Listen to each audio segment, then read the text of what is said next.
বাংলাদেশ তুরস্ক যৌথ প্রতিরক্ষা কমিটি গঠনের সিদ্ধান্ত। প্রতি বছর হবে পররাষ্ট্রমন্ত্রী পর্যায়ে বৈঠক। তারেক রহমানের সঙ্গে হাকান ফিদানের সাক্ষাৎ। ঢাকা আঙ্কারা ঘনিষ্ঠতায় ভূরাজনীতিতে নতুন সমীকরণ। কৌশলগত সম্পর্ক সম্প্রসারণের ইঙ্গিত দেখছেন বিশ্লেষক। নির্দিষ্ট বলয়ে আটকে না যাওয়ার পরামর্শ। সামরিকভাবে বাংলাদেশের এই মুহূর্তে অবশ্যই তৃতীয় অথবা আরো দূরের দেশগুলোর সাথে ভালো সম্পর্ক বজায় রাখা দরকার। সেক্ষেত্রে বাংলাদেশের তুরস্কের সাথে সম্পর্কের জায়গাটি অনেক বেশি গুরুত্বপূর্ণ হয়ে উঠতে পারে। প্রতিরক্ষা খাতে বাংলাদেশের সহযোগিতা এর জোরদার করা অবশ্যই প্রয়োজন। এটা আধুনিক রাষ্ট্রের সাথে সহযোগিতা করে শিখতে পারে, সে কিন্তু আমাদের জন্য অত্যন্ত লাভজনক হবে। দেখছিলেন প্রধান শিরোনাম। সন্ধ্যার সময়ের সঙ্গে আছি আমি রোজা চৌধুরী। এবার অন্যান্য শীর্ষ সংবাদ। আমি একজন ধর্ষিতার বাবা, আমি একজন খণ্ড বিখণ্ড লাশের বাবা, ধর্ষিতার বাবা হয়ে থাকতে চাইনি। আমাকে সেই নাম প্লিজ ফিরিয়ে দেন। রামেসা ধর্ষণ হত্যা মামলার রায় কাল। দ্রুত কার্যকর চান বাবা। শিশু নির্যাতন রোধে সমন্বিত উদ্যোগ চান পেশাজীবীরা। টাস্কফোর্স গঠনের আহ্বান ডেপুটি স্পিকারের।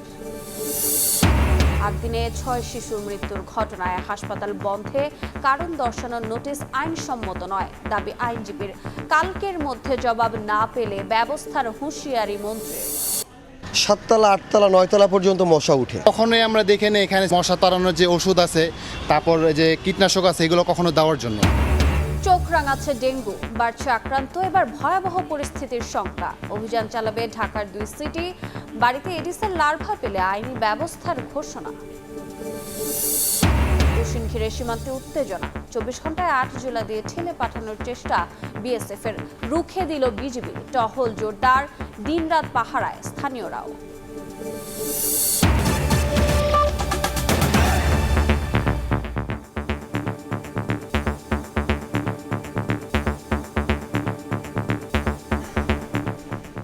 তুরস্ক বাংলাদেশ সম্পর্ক উন্নয়নে প্রতিরক্ষা ও পররাষ্ট্র মন্ত্রী পর্যায়ে যৌথ কমিটি গঠনের সিদ্ধান্ত হয়েছে। এছাড়া 2 দেশের কৌশলগত সম্পর্ক জোরদারে প্রতি বছর পররাষ্ট্রমন্ত্রী পর্যায়ে বৈঠক আয়োজনের সিদ্ধান্ত হয়েছে। প্রধানমন্ত্রী তারেক রহমানের সঙ্গে তুর্কি পররাষ্ট্রমন্ত্রী হাকান ফিদানের সৌজন্য সাক্ষাতের পর এ তথ্য জানিয়েছে প্রধানমন্ত্রীর প্রেস উইং। দুপুরে প্রধানমন্ত্রীর কার্যালয়ে এই সৌজন্য সাক্ষাৎ অনুষ্ঠিত হয়। প্রেস উইং জানায়, দেশটির পররাষ্ট্রমন্ত্রীকে স্বাগত জানিয়ে বাংলাদেশের জনগণ ও সরকারের প্রতি সমর্থন অব্যাহত রাখায় তুরস্ককে ধন্যবাদ জানান প্রধানমন্ত্রী। একই সঙ্গে জাতিসংঘ সাধারণ পরিষদের 81তম অধিবেশনের সভাপতি পদে বাংলাদেশকে সমর্থন দেয়ায় তুর্কি সরকারকে ধন্যবাদ জানান। বৈঠকে 2 দেশের স্বার্থ সংশ্লিষ্ট বিভিন্ন বিষয়ে আলোচনা হয়।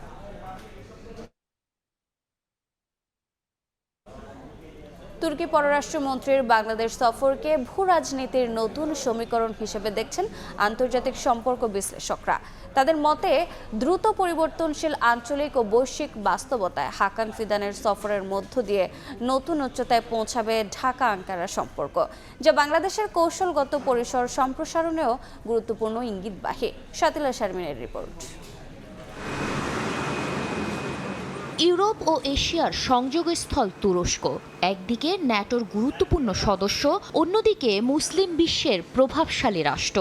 সামরিক প্রযুক্তি, প্রতিরক্ষা, শিল্প এবং আঞ্চলিক এসেছেন তুরস্কের পররাষ্ট্রমন্ত্রী হাকান ফিদান। কূটনীতিতে আসার আগে দীর্ঘ সময় দেশটি জাতীয় গোয়েন্দা সংস্থার নেতৃত্বে থাকা ফিদানকে প্রেসিডেন্ট রিসেপ তাইপ এরদোয়ানের ঘনিষ্ঠ একজন হিসেবে বিবেচনা করা হয়।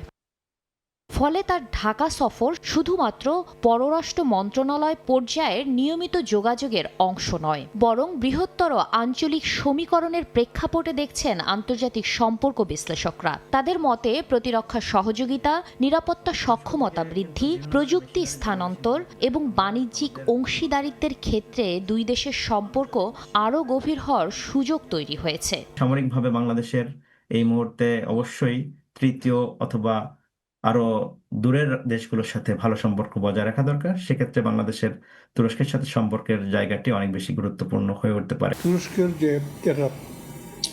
প্রতিরক্ষা খাতে বাংলাদেশের সহযোগিতা এর জোরদার করা অবশ্যই প্রয়োজন। কোনো অস্ত্র তৈরি করতে চায় বাংলাদেশ হয়তো সেটাকে যৌথভাবে দেখতে পারে। বিশ্লেষকদের মতে ন্যাটোভুক্ত একটি প্রভাবশালী রাষ্ট্রের সঙ্গে ঘনিষ্ঠ সহযোগিতা বাংলাদেশের কৌশলগত বিকল্প ও আন্তর্জাতিক পরিসরকে সম্প্রসারিত করতে পারে। তবে আন্তর্জাতিক রাজনীতির প্রতিযোগিতামূলক বাস্তবতায় কোনো নির্দিষ্ট বলয়ের অংশ না হয়ে জাতীয় স্বার্থকে সামনে রেখে ভারসাম্যপূর্ণ সম্পর্ক বজায় রাখার পরামর্শ তাদের। ডিফেন্স তৈরি যে এটা আধুনিকায়ন করা এবং এটা আধুনিক রাষ্ট্রের সাথে সহযোগিতা করে শিখতে পারি, সে কিন্তু আমাদের জন্য অত্যন্ত লাভজনক হবে। আমাদের শুধু একটু রাজনৈতিক কৌশলের দরকার, সফলভাবে ব্যবস্থাপনা করা দরকার। যদি করা সম্ভব হয় তাহলে আমি মনে করি যে দক্ষিণ এশিয়া এই যে একটি পরিবর্তনের হাওয়া বইছে, সেই হাওয়ায় বাংলাদেশ কিন্তু অনেক উন্নত একটি স্তরে চলে যেতে পারে। ঢাকা আঙ্কারা সম্পর্কের অগ্রগতি এখন বাংলাদেশের কৌশলগত সক্ষমতা ও পররাষ্ট্র নীতির বিচক্ষণতার একটি পরীক্ষা বলেও মনে করেন আন্তর্জাতিক সম্পর্ক বিশ্লেষকরা। শাতিলা শারমিন, সময় সংবাদ, ঢাকা। ত্রয়োদশ জাতীয় সংসদের প্রথম বাজেট অধিবেশন বসছে কাল। তার আগে চলছে সরকার দলীয় সংসদীয় সভা। প্রধানমন্ত্রী তারেক রহমানের সভাপতিত্বে বিকেল ৩টায় জাতীয় সংসদ ভবনে শুরু হয় এই সভা। সভায় স্বাগত বক্তব্য দেন স্থানীয় সরকার, পল্লী উন্নয়ন ও সমবায় মন্ত্রণালয়ের মন্ত্রী মির্জা ফখরুল ইসলাম আলমগীর এমপি। সভায় যোগ দেন ত্রয়োদশ জাতীয় সংসদ নির্বাচনে নির্বাচিত বিএনপির সংসদ সদস্যরা। সংসদীয় কার্যপ্রণালী ও বাজেট পেশ করা সহ নানা বিষয়ে আলোচনা চলছে বলে জানা গেছে।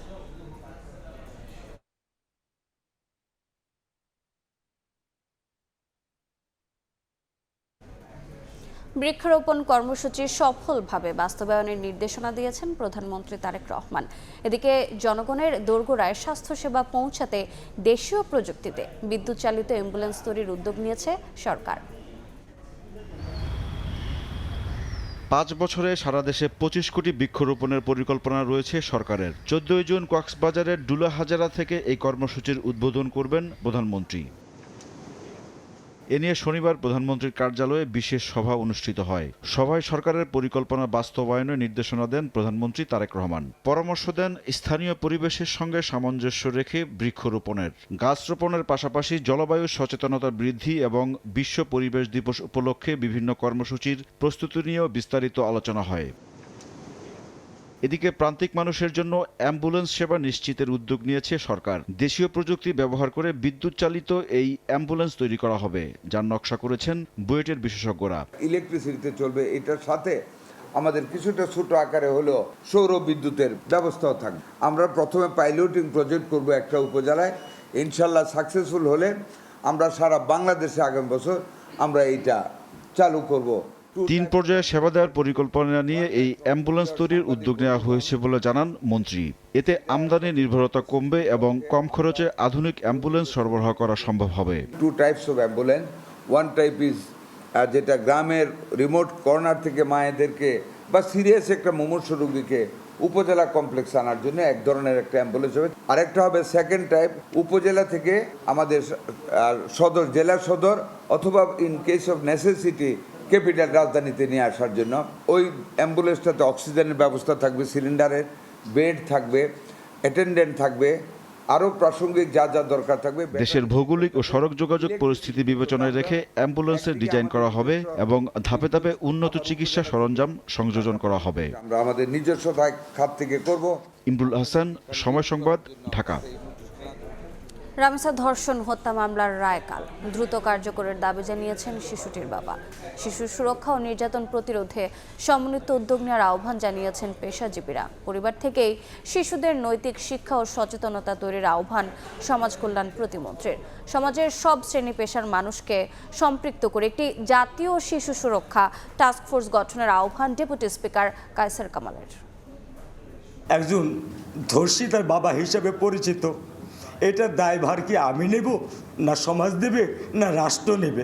রামিসা ধর্ষণ হত্যা মামলার রায় ঘোষণার আগের দিন শিশু নির্যাতন ও করণীয় শীর্ষক গোল টেবিলে এভাবেই কান্নায় ভেঙে পড়েন তার বাবা। বলেন বিচারের পাশাপাশি রায়ও দ্রুত কার্যকর করতে হবে। বাংলাদেশের আইনে সর্বোচ্চ শাস্তি আমি প্রত্যাশা করি এবং দ্রুত থেকে দ্রুততমের ভিতরে সেই শাস্তি যেন কার্যকর হয় তা আমি দেখতে চাই। রাজধানীর শাহবাগে বিএনপির উদ্যোগে অনুষ্ঠিত এই সেমিনারে তুলে ধরা হয় দেশে প্রতি 10 জন শিশুর মধ্যে 9 জনেই শারীরিক ও মানসিক নির্যাতনের শিকার, আর 14 বছর পর্যন্ত 85% শিশু সহিংস শাসনের অভিজ্ঞতার মধ্য দিয়ে যায়। যুব সমাজ, শিক্ষক, ইমাম, পুরোহিতদের নিয়ে শিশু সুরক্ষা কমিটি গঠন করা যেতে পারে। এই যে 4.5 লাখ কেসেস এখনো যে পেন্ডিং আমরা বলছি, আমার খালি প্রশ্ন আসে, হোয়াট উইল ইট টেক এই কেসগুলার জাস্টিস দেওয়ার জন্য? সবগুলি হয়তো মিডিয়ার নজরে আসে না, কিন্তু আমরা চেষ্টা করি যাতে রিপোর্টগুলি সুন্দরভাবে দেওয়া যায়। সমাজ কল্যাণ প্রতিমন্ত্রী বলেন, শিক্ষা প্রতিষ্ঠান এবং সমাজ একসঙ্গে কাজ করলে নির্যাতন ও শিশু হত্যার ঘটনা কমে আসবে। ডেপুটি স্পিকার বলেন, সমন্বিত উদ্যোগেই শিশুদের জন্য নিরাপদ বাংলাদেশ গড়ে তোলা সম্ভব। আমাদের প্রত্যেকের নিজস্ব জায়গা থেকে আওয়াজ তুলতে হবে এবং আমরা চাই আওয়াজটা উঠুক, এবং শুধুমাত্র টেবিলে না, এই আলোচনাটা আমরা যেন সোসাইটিতে ক্যারি করতে পারি। আমরা যতই সমাজের মানুষ অ্যাওয়ার হই না কেন, ultimately government or state has the responsibility to protect hour child. Investigation এবং জাস্টিস নিশ্চিত করা যায়। রিমু সিদ্দিক, সময় সংবাদ, ঢাকা।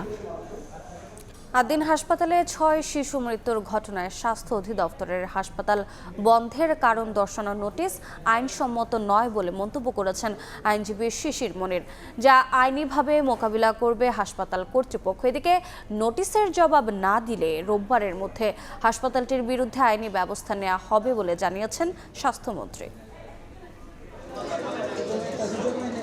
আদিন হাসপাতাল কর্তৃপক্ষের চরম দায়িত্ব অবহেলায় 6 নবজাতকের মৃত্যু হয়েছে। স্বাস্থ্য অধিদপ্তরের তদন্ত প্রতিবেদনে উঠে আসে এমন তথ্য। পরে হাসপাতালটি বন্ধে শোকজ নোটিশ জারি করে স্বাস্থ্য অধিদপ্তর। তবে নবজাতকের মৃত্যুর জেরে আদিন হাসপাতাল বন্ধে স্বাস্থ্য অধিদপ্তরের কারণ দর্শানো নোটিশ আইনসম্মত নয় বলে দাবি করেছেন আইনজীবী শিশির মনির। এ বিষয়ে রাজধানীর একটি হোটেলে হাসপাতাল কর্তৃপক্ষ ও ভুক্তভোগী পরিবারের কয়েকজনকে নিয়ে সংবাদ সম্মেলন করেন তিনি। পানিশমেন্ট দিবেন অ্যাকর্ডিংস উইথ ল, দেন পানিশমেন্ট দেন, কিন্তু এট দ্য সেম টাইম আপনাকে এটাও খেয়াল রাখতে হবে, একটা পানিশমেন্ট ইম্পোজ করতে গিয়ে you should not lakh lakh লোকের ক্ষতি করাটাও ঠিক হবে না। আইনজীবীর পক্ষে সাফাই দেন হাসপাতাল কর্তৃপক্ষ ও ভুক্তভোগী পরিবারের সদস্যরা। কি ধরনের সুবিধা দিবে বা দিন সেটা কিন্তু আপনারা জানতে পেরেছেন। এর বাইরে কোনো সমঝোতা, কোনো চাপ সৃষ্টি করা হয় নাই। আমরা চাই যে দোষী তার শাস্তি হোক। সাংবাদিকদের সাথে যে আনটুয়ার্ড ইনসিডেন্ট ঘটেছে তার পরিপ্রেক্ষিতে দুজনকে সাসপেন্ড করা হচ্ছে। কারা তারা? প্রত্যেকের ব্যক্তিগত স্বাধীনতা রয়েছে, গোপনীয়তা রয়েছে। তারাও সমাজের একজন ব্যক্তি, তাদের নাম বলে তাদেরকে সামাজিকভাবে হেয় করা কি আপনারা চান? এদিকে স্বাস্থ্যমন্ত্রী দুপুরে বাসভবনে জরুরি সংবাদ সম্মেলন করেন। কারণ দর্শানো নোটিশের জবাব না দিলে আইনি ব্যবস্থা নেওয়ার কথা জানান স্বাস্থ্যমন্ত্রী। রবিবার বিকালের মধ্যে এরা উত্তর দিতে হবে কেন তাদের লাইসেন্স বাতিল করা হবে না।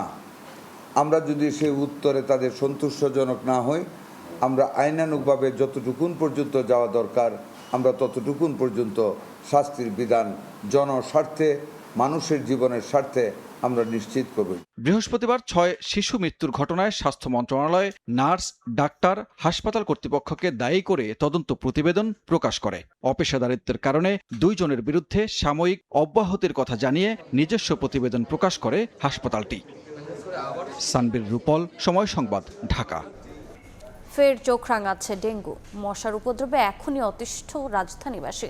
বাড়তে শুরু করছে ডেঙ্গু আক্রান্তের সংখ্যা। এজন্য নগরবাসীর অসচেতনতাকে দুষছে ঢাকা দক্ষিণ সিটি কর্পোরেশন। আর আক্রান্তদের বাসা বাড়িতে স্বেচ্ছাসেবক পাঠিয়ে তথ্য সংগ্রহের পর অ্যাকশনে যেতে চায় ঢাকা উত্তর সিটি। পাভেল আমিনের তোলা ছবিতে এম এ আজিমের রিপোর্ট।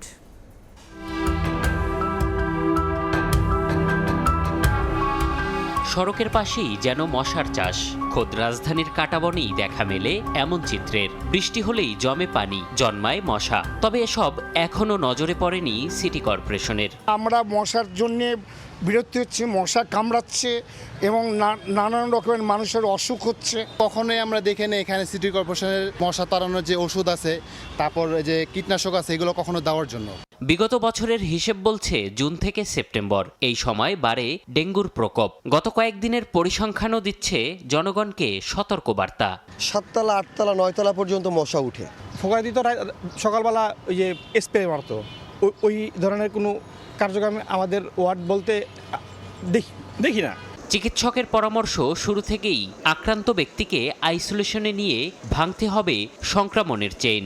সে অন্তত মশারির মধ্যে থাকলো, যেন তাকে কামড়ে পরিবারের অন্য কাউকে যেন এই মশাটা কামড় দিতে না পারে। তাহলে এইটাকে প্রিভেন্ট করতে পারলে কিন্তু আমরা চেইনটাকে ব্রেক করে দিতে পারতেছি। সরু অলিগলির পুরান ঢাকায় দক্ষিণ সিটি কর্পোরেশন ডেঙ্গু মোকাবেলায় নিচ্ছে প্রস্তুতি। এজন্য জনগণকে আগে সচেতন করতে চায় তারা। আর উত্তর সিটি আক্রান্তদের বাসা বাড়িতে গিয়ে তথ্য সংগ্রহের পর যেতে চায় অ্যাকশনে। বৃষ্টি হলে পানি জমবে, পানি জমলে মশা হবে।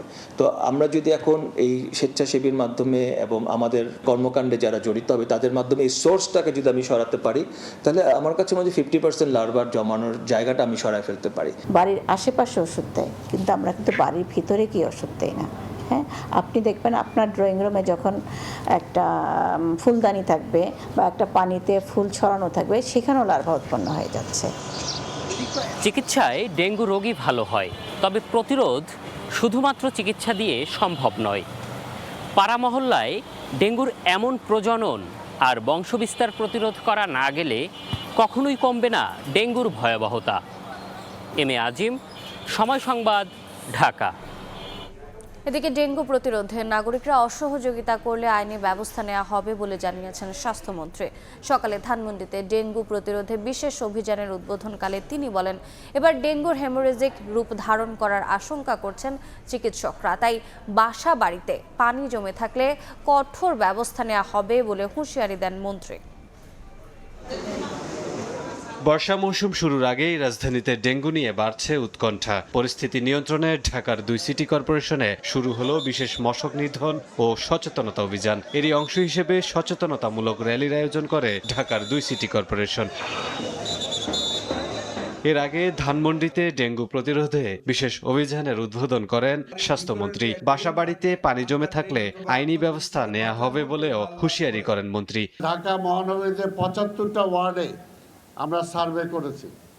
সার্ভে করার মধ্য দিয়ে বের হয়ে এসেছে প্রায় 60টা ওয়ার্ডে, 28টা ওয়ার্ডে একেবারে অধিক ঝুঁকিপূর্ণ। আমাদের মোবাইল টিম যাবে, যদি কোনো বাড়িতে ঢুকে আমরা ছাদে পানি পাই, ড্রেনে পানি পাই, বদ্ধ লেট্রিনে পানি পাই, মোবাইল কোড সাথে সাথে জরিমানা করা হবে এবং ব্যাপক হারে জরিমানা করা হবে। এদিকে রাজধানীর গুলশানে ডেঙ্গু প্রতিরোধে সচেতনতা কর্মসূচির উদ্বোধন করেন স্বাস্থ্য প্রতিমন্ত্রী ডাক্তার এম এ মুহিত। আগামী 3 মাস ব্যাপী ডেঙ্গু নিধন কর্মসূচি পালিত হবে রাজধানী জুড়ে।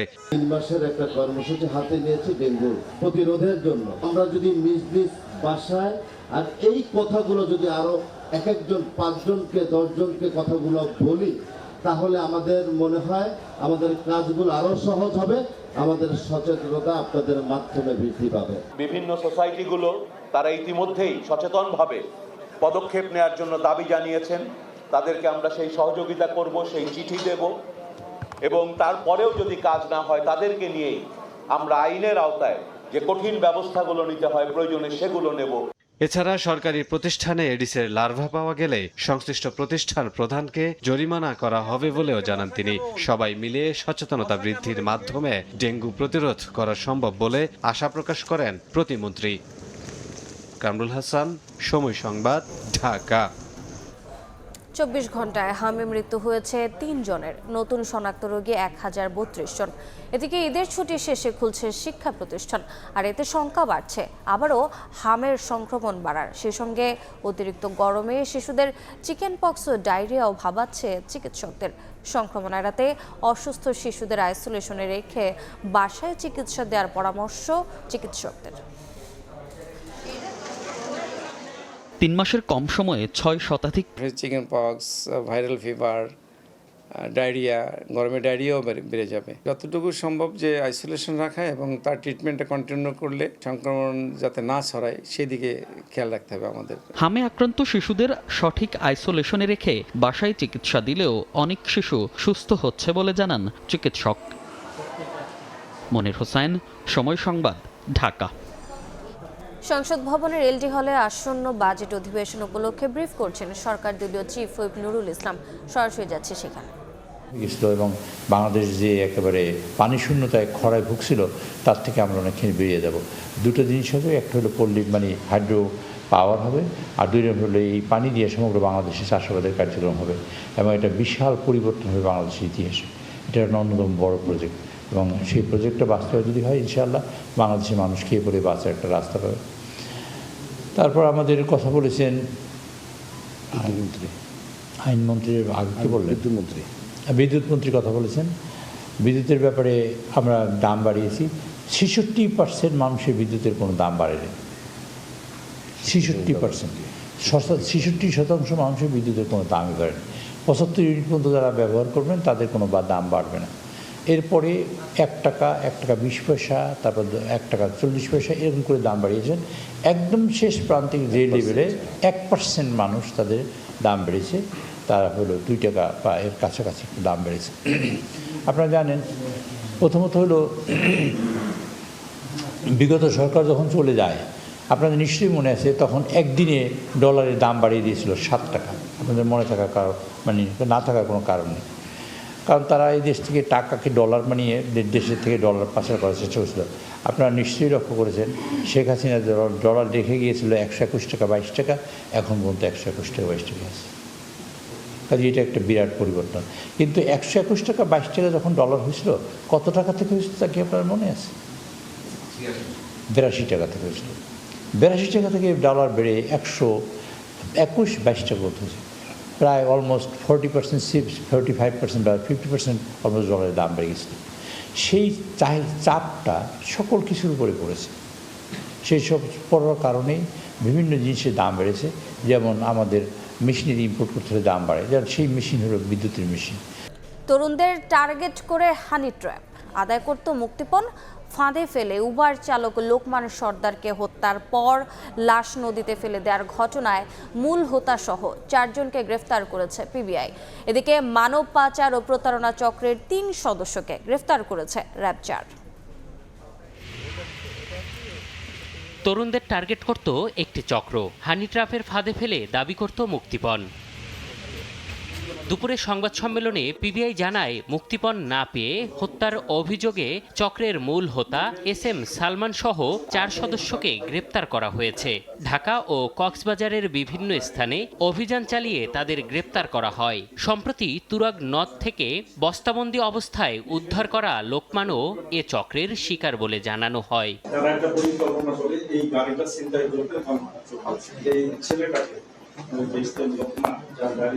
মূলত লোকপানের গাড়ি হচ্ছে সে ভাড়া চায় 30 তারিখ মধ্যরা তাকে এই আসামি মেয়ে ফোন থেকে তাকে ফোন দেয়, আসতে বলে, কথা বলতে বলে, আসো একটা পর্যায়ে তার ট্রাভেল করে সে কার নিয়ে এদিকে ইতালি, জার্মানি বা ইউরোপে পাঠানোর নামে লাখ লাখ টাকা হাতিয়ে নেয়ার অভিযোগে মানব পাচার চক্রের 3 সদস্যকে গ্রেপ্তার করেছে র্যাব 4। প্রাথমিক জিজ্ঞাসাবাদে অভিযোগের সত্যতা স্বীকার করে এমন একাধিক ঘটনায় গ্রেপ্তারকৃতরা জড়িত থাকার কথা জানিয়েছে।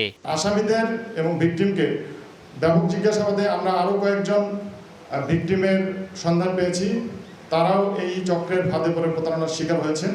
এমন অভিযান অব্যাহত থাকবে বলেও জানিয়েছে র্যাব 4। আইনগত ব্যবস্থা গ্রহণ করবেন। এম এ আজিম, সময় সংবাদ, ঢাকা।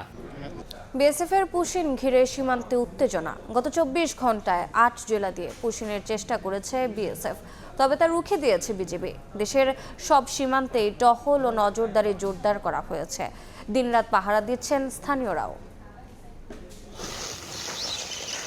অস্ত্র হাতে সীমান্ত পাহারায় বিজিবি সদস্যরা। দিনরাত চলছে টহল, পাশাপাশি মাইকিং করে দেওয়া হচ্ছে সতর্কবার্তা। পুশিন বাংলাদেশের জনগণের জননিরাপত্তার জন্য হুমকি স্বরূপ।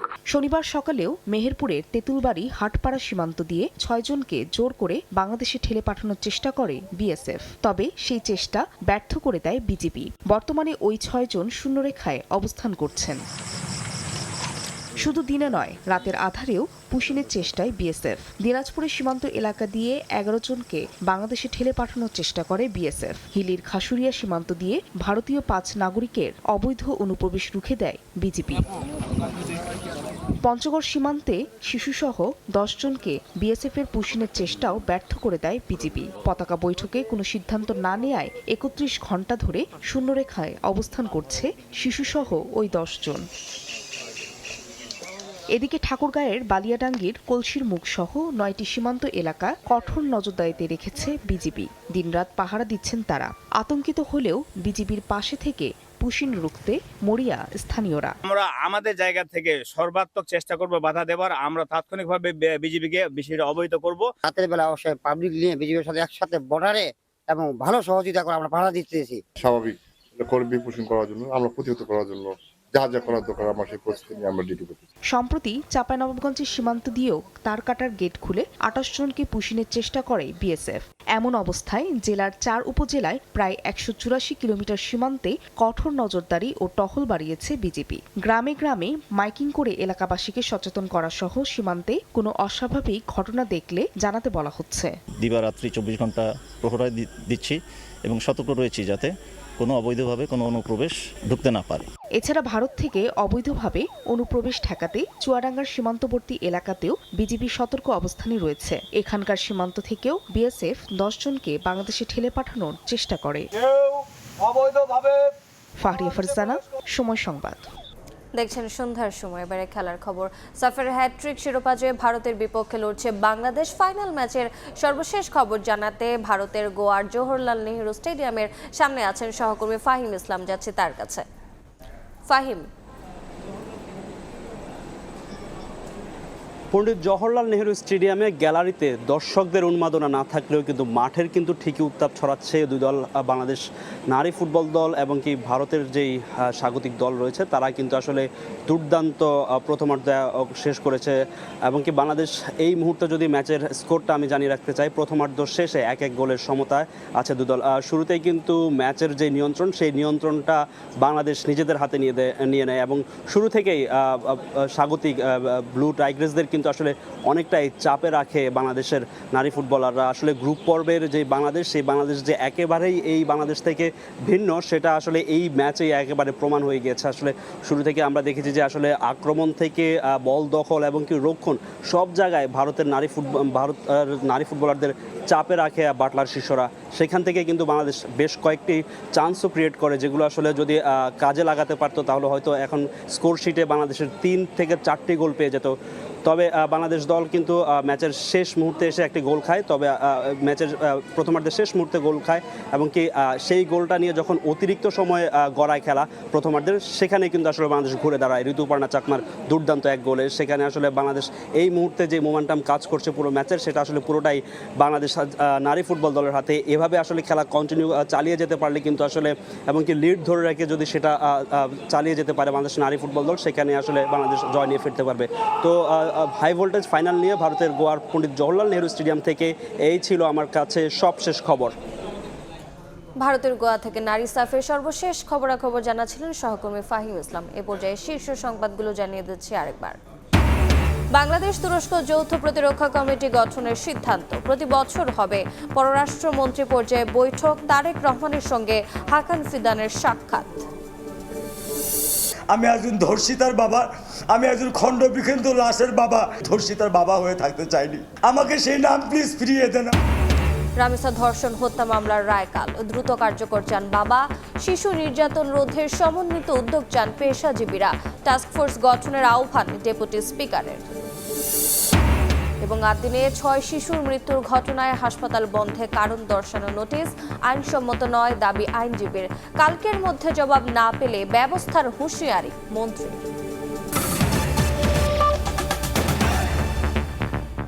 এ ছিল সন্ধ্যার সময়।